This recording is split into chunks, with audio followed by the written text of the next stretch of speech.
The world holds many mysteries. Most are hidden in plain sight.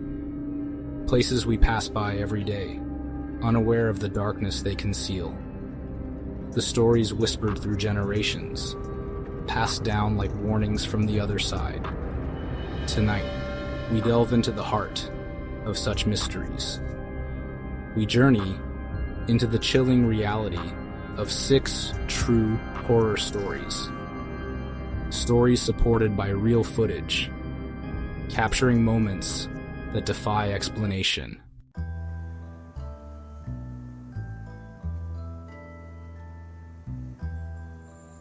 In Los Angeles, a city pulsating with life, dreams, and a darkness that few ever truly see. It is here, within the walls of the Cecil Hotel, that our first story unfolds.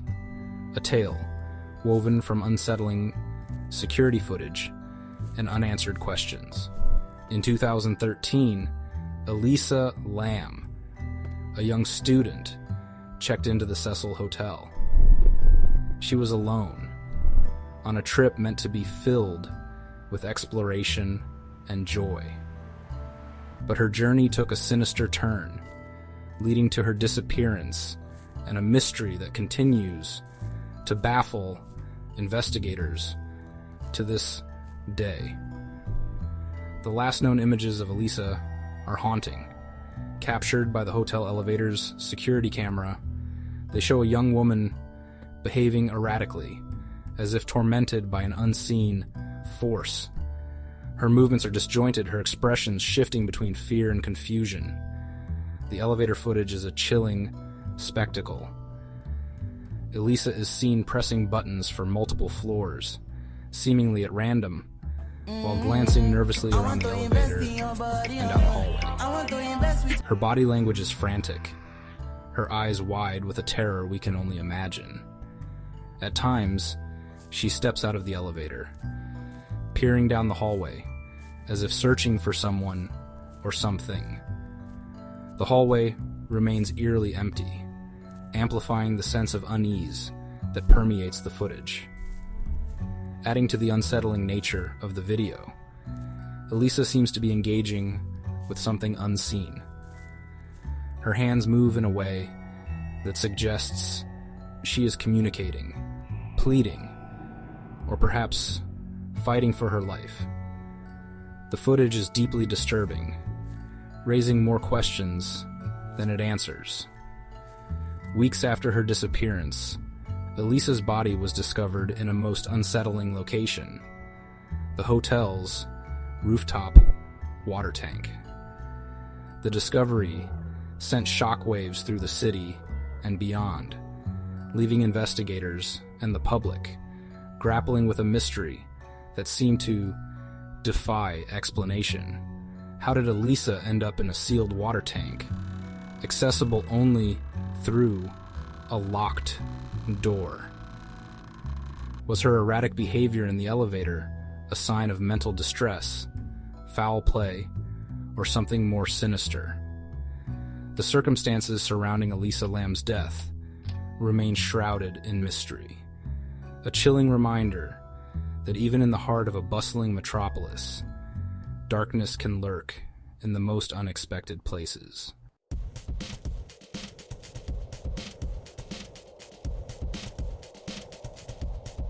Our next story takes us deep into the heart of a terrifying phenomenon: demonic possession. We journey back to 1949 to a quiet suburb in Maryland, where a young boy named Roland Doe became the subject of a terrifying ordeal. Roland's case, shrouded in secrecy for decades, is one of the most well-documented cases of alleged demonic possession in history. His story, pieced together from official church records, eyewitness accounts, and the diaries of the priests involved, paints a harrowing picture of a young boy tormented by an unseen force. It began subtly, with strange noises and objects moving inexplicably in the Doe household. But soon, the disturbances escalated, growing increasingly violent and malevolent. Roland, a seemingly normal boy, began to exhibit bizarre and disturbing behavior. Roland's voice deepened, transforming into a guttural rasp that sent chills down the spines of those who heard it. He spoke in languages he had never learned, spouting blasphemies and threats that seemed to emanate from a malevolent entity residing within him. Objects moved with impossible force around the house. Furniture overturned as if controlled by an unseen hand.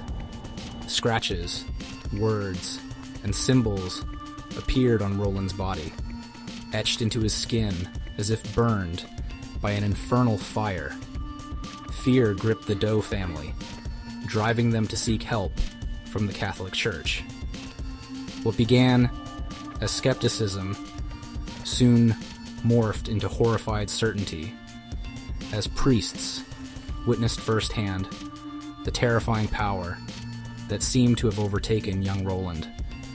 The Catholic Church, recognizing the gravity of the situation, authorized a series of exorcisms to be performed on Roland Doe.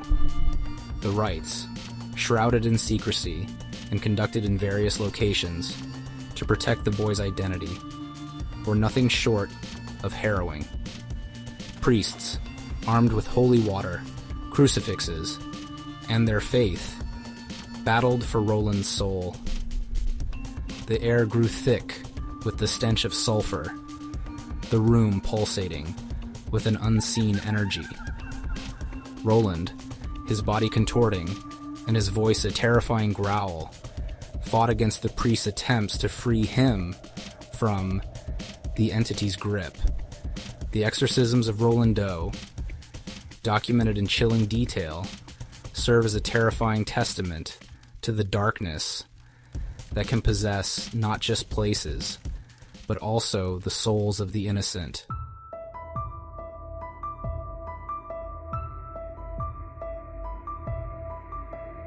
In the annals of unexplained phenomena, few mysteries are as deeply unsettling as those captured on what we've come to know as found footage.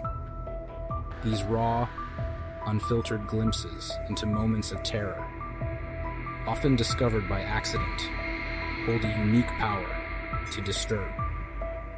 They whisper to us that the line between reality and nightmare is thinner than we'd like to believe. And perhaps no case better exemplifies this than the chilling saga of the Poughkeepsie tapes. Discovered in 2001 during a police raid on a dilapidated house in Poughkeepsie, New York.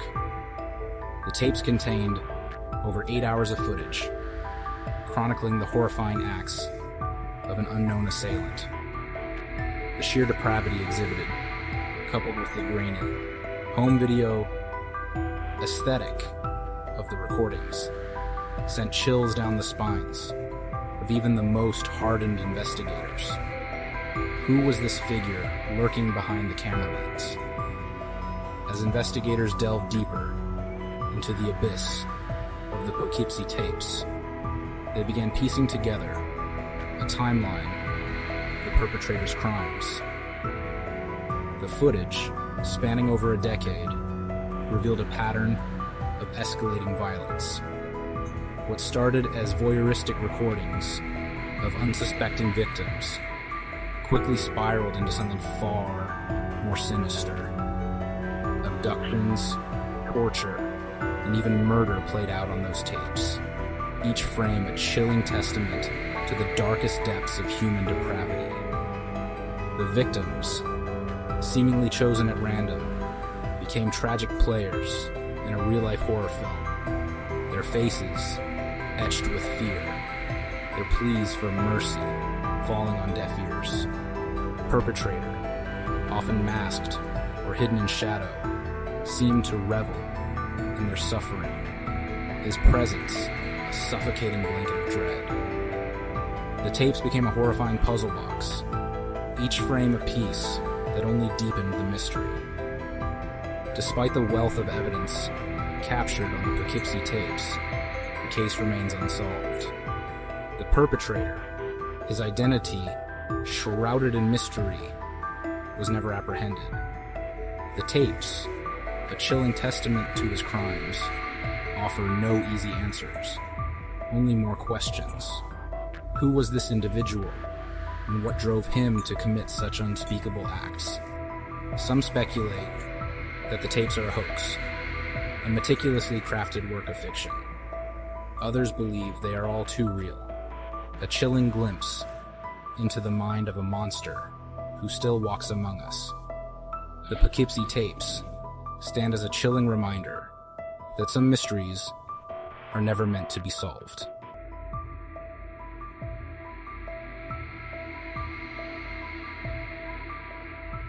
Deep in the heart of Louisiana, where moss-draped trees stand sentinel over forgotten secrets, and the air hangs heavy with humidity and the weight of history, lies the sleepy town of Aurora. It is a place steeped in folklore, where tales whispered around crackling fires and passed down through generations blur the lines between myth and reality. And it is here, in this crucible of Southern Gothic, that we unearth the unsettling saga of Aurora Dupuis, a tale woven from equal parts beauty, betrayal, and a darkness that lingers even now. The story goes that Aurora, a young woman of unparalleled beauty, was the apple of her father's eye, doted upon and sheltered within the walls of their sprawling plantation home. However, Aurora's charmed life took a tragic turn when she fell deeply in love with a man her father deemed unsuitable, a penniless farmer from the wrong side of the tracks. Forbidden from seeing her beloved, Aurora's heart turned to ice. Driven to despair by her father's cruelty and the loss of her one true love, she took her own life, her final breath a curse upon her family and their land. Legend has it that Aurora vowed to haunt her family line for generations to come, her spirit forever tethered to the grounds where her heart was broken. And haunt them she did, or so the stories say. Strange occurrences began to plague the plantation soon after Aurora's untimely demise. Unexplained noises, objects moving on their own, and fleeting glimpses of a young woman in white became commonplace. As the years turned into decades, whispers of Aurora's curse spread beyond the plantation walls, weaving themselves into the very fabric of Aurora's legend. Locals spoke of encountering her spectral form on moonlit nights, her sorrowful eyes reflecting the pain of her tortured existence. Some say her mournful cries can still be heard echoing through the plantation grounds, a chilling reminder of the heartbreak that continues to fuel her restless spirit. Whether you believe in such things or dismiss them as mere superstition, one thing remains certain. The story of Aurora Dupuis is a haunting reminder that some wounds run deeper than the grave. And sometimes, the echoes of a broken heart can resonate through time, leaving an indelible mark on the very soul of a place.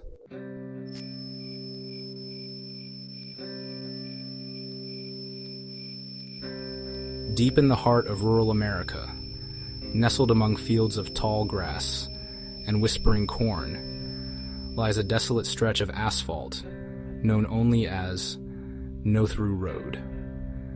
It's a road forgotten by time, shunned by locals, and shrouded in an unsettling silence that speaks volumes.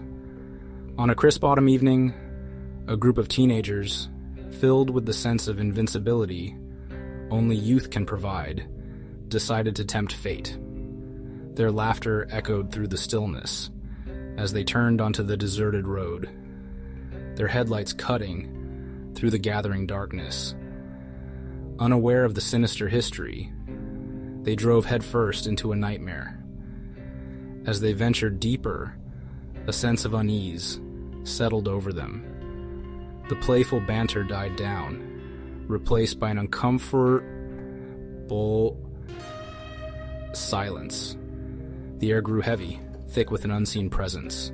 The once bright headlights seemed to dim, struggling to penetrate the growing darkness. Suddenly, the engine sputtered and died, plunging them into darkness. Panic surged as they found themselves stranded, miles from civilization. They were trapped, at the mercy of whatever lurked in the shadows. Huddled together, their fear was palpable in the stifling air. Hours crawled by, each one an eternity in their personal abyss of terror. The silence was broken only by their own ragged breaths and the frantic chirping of crickets. Attempts to call for help were met with an eerie silence. As the first rays of dawn pierced through the darkness, they found their escape. Stumbling out of the car, they left behind a piece of their innocence. The road remained, a silent testament to their terror, waiting for its next unsuspecting victims.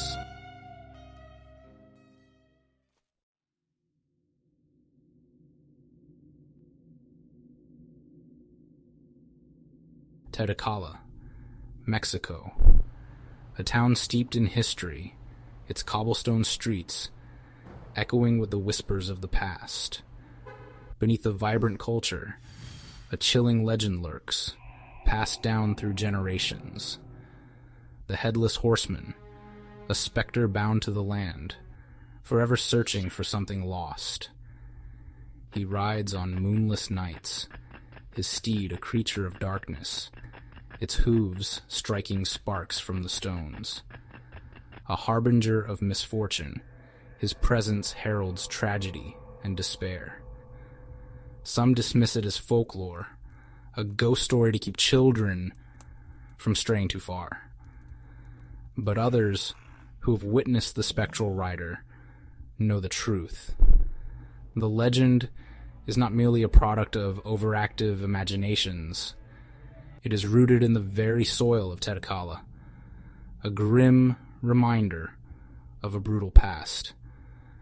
Once a proud warrior, a skilled horseman who fought valiantly for his people. In the chaos of battle, he met a grisly end, his head severed from his body. Now he roams the night, seeking retribution, his mournful cries echoing through the darkness. Some believe he searches for his lost head, desperate to find peace. Others whisper that he seeks vengeance, his spectral blade thirsting for the blood of the living. Over the years, there have been countless tales of encounters with the Headless Horseman. Locals speak of seeing a shadowy figure on horseback, its approach heralded by the sound of phantom hooves. Some claim to have heard his blood-curdling screams, a chilling reminder of his violent demise. Whether a restless spirit, seeking peace, or a vengeful phantom, the Headless Horseman remains a chilling part of Tlaxcala's identity.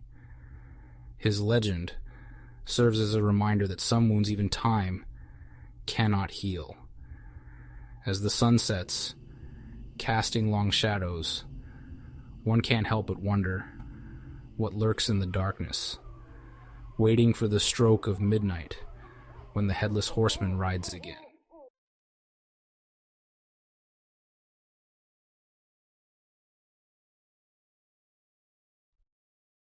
As we emerge from the depths of these chilling tales, the line between reality and nightmare blurs. The world around us, once familiar and safe, now seems to hold unseen shadows, whispering secrets in the dead of night. The stories we've explored serve as a chilling reminder that the unknown lurks just beyond the veil of our perception, waiting to be unveiled.